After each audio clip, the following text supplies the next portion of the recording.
Arzignano Catania, 23esima giornata, live a gratis su BMG Sport Futsal. Si parte, 40 minuti importantissimi. Il Cin, Hernani fermato, può ripartire Arzignano, palla per Morillo, Morillo!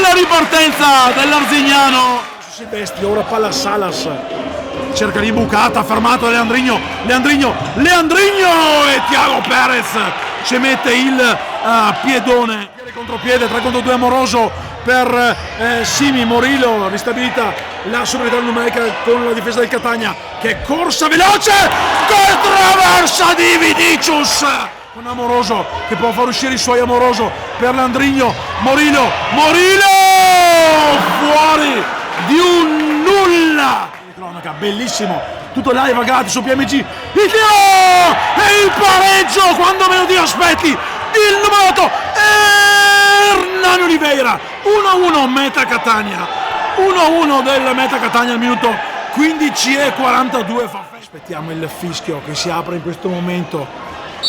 Eccolo, si va, si parte. Camano fermato da Vinicius che fa ripartire Amoroso, 1 contro 1, Amoroso per Morillo,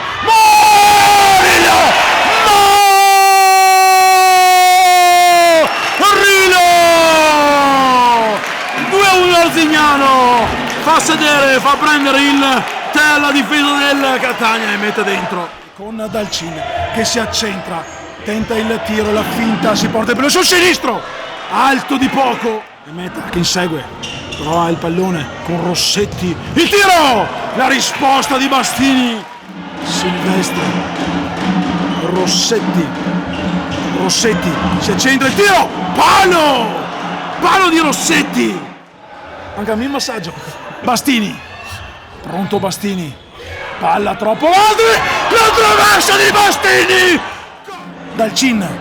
Dalcin si accentra, non scarica nessuno, è anche stanco Dalcin, ha giocato tantissimo. Hernani Oliveira si sposta sulla destra, va a calciare per Rossetti, ma forse il gol di Hernani Oliveira. 2-2 delle Meta Catania, andiamo subito a vedere il replay. Non so se ha toccato Rossetti che sta esultando. Morillo si gira, viene fermato senza fallo, l'arbitro era pronto a fischiare, la palla resta lì, allora il Catania che può passare avanti con Salas, ma c'era un fallo, stava per fischiare il fallo, c'è comunque il vantaggio, l'arbitro stava per prendere il fischietto e fischiare, fermato, 3 secondi, il tiro ribattuto e arriva la sirena e questo è il suono dell'urlo liberatorio del Meta Catania che si impone ad Arzignano.